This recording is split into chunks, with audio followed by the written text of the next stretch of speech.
나름 반도체와 2차 전지 쪽이 견조하기는 했지만 오늘도 시장은 정책 불확실성으로 갈피를 잡지 못했습니다.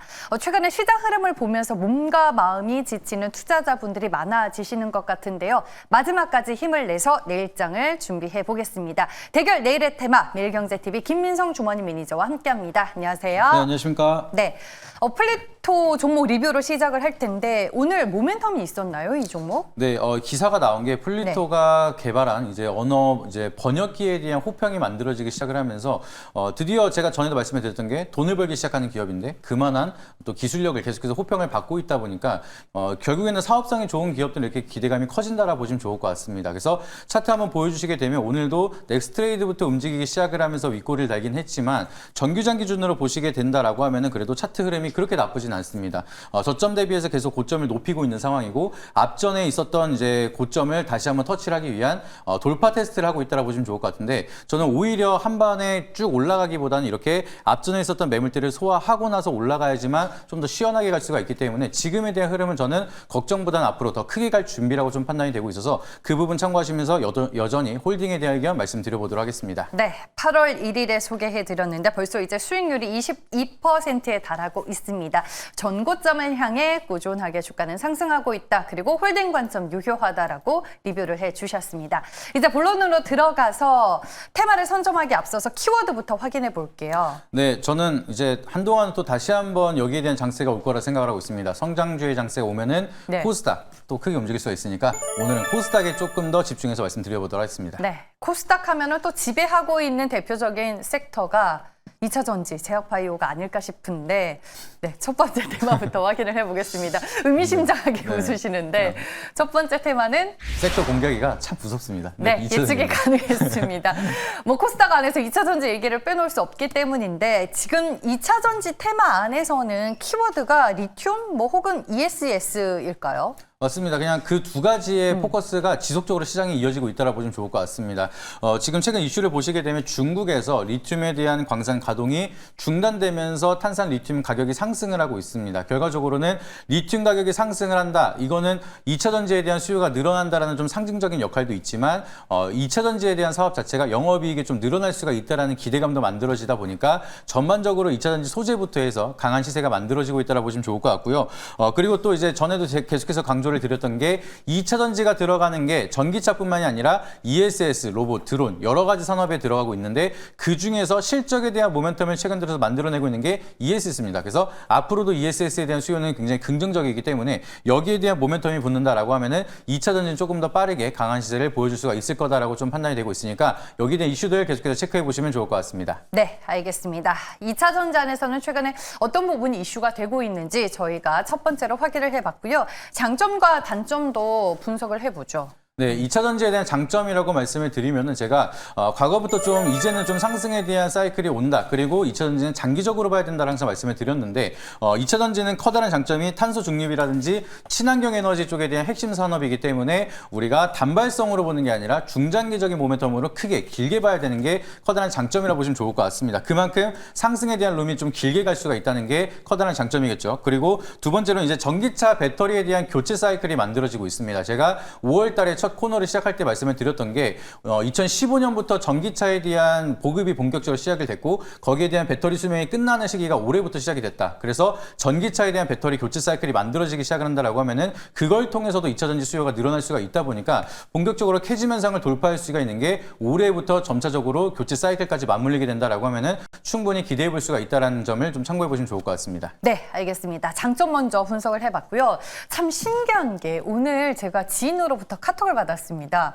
전기차 혹은 2차 전지 관련주 안에서 종목을 매수하고 싶은데 어떤 종목을 매수해야 될지 모르겠다고 좀 알려달라고 하더라고요. 근데 제가 딱 그 카톡을 보는 순간 또다시 인간 지표가 등장을 한다. 그리고 그렇게 딱 물어봤을 때 저도 선뜻 대표적으로 떠오르는 2차 전지 그리고 배터리 관련주, 전기차 관련주가 없더라고요. 그래서 결국에는 얘기를 못 해줬는데 이게 좀 단점으로 볼 만한 내용인가요?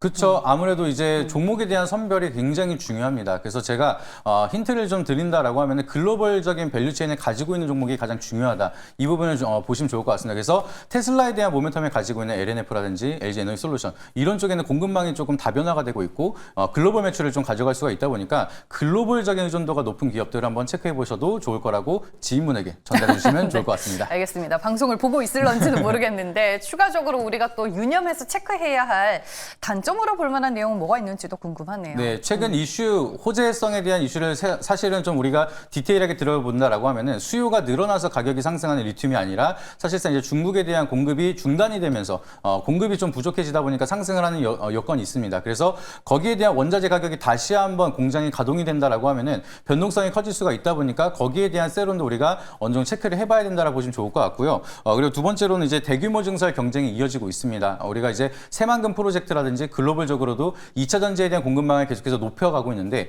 여기에 가격 경쟁까지 들어간다라고 하면 수익성이 떨어질 수가 있다는 점도 우리가 면밀하게 좀 체크를 해봐야 되는 게 지금까지에 대한 리스크다라고 보시면 좋을 것 같습니다. 네, 알겠습니다. 코스닥이라는 키워드 안에서 첫 번째 테마 2차 전지로 저희가 살펴봤습니다. 갑자기 궁금해진 건데 지금 코스닥 그러니까 성장주의 시간이 오고 있다라고 말씀해 주셨잖아요. 네. 금리 인하 가능성을 혹시 높게 보고 계신 걸까요? 맞습니다. 그냥 결국에는 금리 인하를 2번 하냐 3번 하냐 여기에 대한 사이클이지 금리 인하에 대한 스탠스는 네. 갈 수 있을 거라 좀 보고 있고요. 9월에 대한 점도표가 굉장히 높아졌기 때문에 이번 CPI도 오히려 좀 재료 소멸이 끝난다라고 하면은 성장주에 대한 기대감이 커질 거다 보고 있습니다. 그리고 세법 개정안도 사실 카운트다운이 이틀 남았습니다. 그래서 그 세법 개정안에 대한 모멘텀도 끝난다라고 하면은 다시 한번 성장주들에 대한 좀 유동성이 확보가 되면서 저는 오히려 코스닥이 좀 더 기회가 많아질 거다라고 좀 보고 있습니다. 네, 금리 인하로 빌드업을 해봤고요. 왠지 두 번째는 제약바이오일 것 같다라는 생각이 듭니다. 두 번째 테마 공개를 해주시죠. 네, 좀 당한 것 같습니다. 네, 바이오입니다.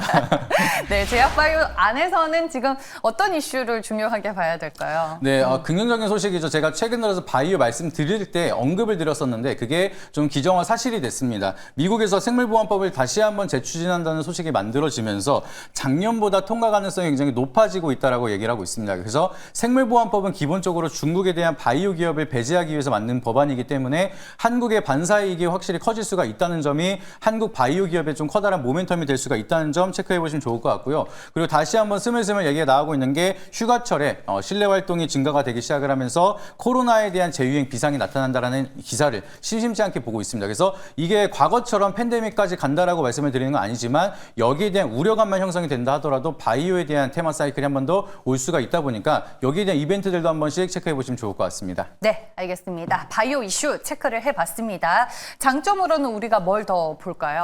네, 일단 바이오 같은 경우에는 방금 말씀을 드렸던 것처럼 이 생물보안법에 대한 모멘텀의 수혜를 좀 크게 가져갈 수가 있습니다. 그래서 중국에 대한 바이오 견제가 지속적으로 이어지고 미국에 대한 스탠스가 유지가 된다라고 하면은 가장 커다랗게 반사 수혜를 받는 게 바로 한국이기 때문에 바이오에 대한 모멘텀이 인프라가 커지고 있다는 게 가장 커다란 장점이라고 보시면 좋을 것 같고요. 그리고 일단은 임상 기업 같은 경우에는 임상을 한번 성공해서 승인이 난다. 그러면은 다음 물질까지 나오는 데까지 시간이 굉장히 오래 걸립니다. 그래서 여기에 대한 독점 구조가 굉장히 오래 가면서 수익성을 좀 길게 끌고 갈 수가 있다는 점. 그렇게 된다라고 하면은 상승에 대한 룸이 좀 더 지속적으로 올라갈 수가 있다는 게 기술력이 있고 바이오텍 기업에서 임상 결과가 좋은 기업들은 지금부터라도 면밀히 체크해 보신다라고 하면은 상승에 대한 룸이 좀 길게 끌고 갈 수가 있다는 점이 커다란 장점이다라고 보시면 좋을 것 같습니다. 네. 말씀해 주셨다시피 임상에 성공을 하게 되면 앞으로 뭐 탄탄대로가 열리게 되는데 반면에 이제 또 실패하게 되면은 높은 주가 변동성을 우리가 감내해야 되니까. 맞습니다. 그래서 바이오 같은 경우에는 비중을 크게 실어서 좀 승부수를 띄운다라기보다는 트레이딩 관점으로 이제 투자를 하는 게 굉장히 중요하다라고 매번 말씀을 드리고 있고요. 워낙 이제 강하게 갑작스럽게 오늘 상한가를 갔다가 내일 하한가를 가기도 하는 게 바이오이기 때문에 거기에 대한 변동성 리스크는 미리미리 체크를 해보시는 게 굉장히 중요하다. 이 부분 체크를 드리고 싶고요. 그리고 이제 바이오 같은 경우에는 임상 실험이 성공되기 전까지는 투자금을 계속해서 받아야 되는 상황입니다. 그래서 주주분들한테 오버행 리스크가 나타날 수가 있는 CB라든지 BW, 유상증자 이런 리스크가 갑작스럽게 나타날 수가 있다 보니까 그러면 나는 기술력을 보고 투자를 했다가 주식 개수가 늘어나는 리스크 때문에 주가 하락에 대한 리스크가 나타날 수가 있다 보니까 그런 부분도 우리가 어느 정도 인지를 한 다음에 항상 바이오 같은 경우에는 최소한의 리스크 장치는 해놔야 된다. 이 부분 한번 체크해 보시면 좋을 것 같습니다. 네, 알겠습니다.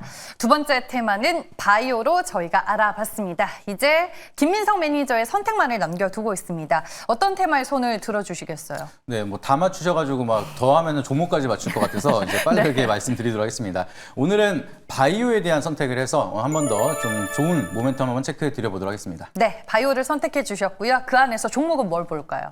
그 중에서 최근 들어서 좀 바닥에 있는 종목입니다. 다시 한번 우리가 관심 있게 보면 기대 수익률을 높일 수 있는 종목이고요. 오늘 설명드릴 종목은 HLB 다시 한번 말씀드려보도록 하겠습니다.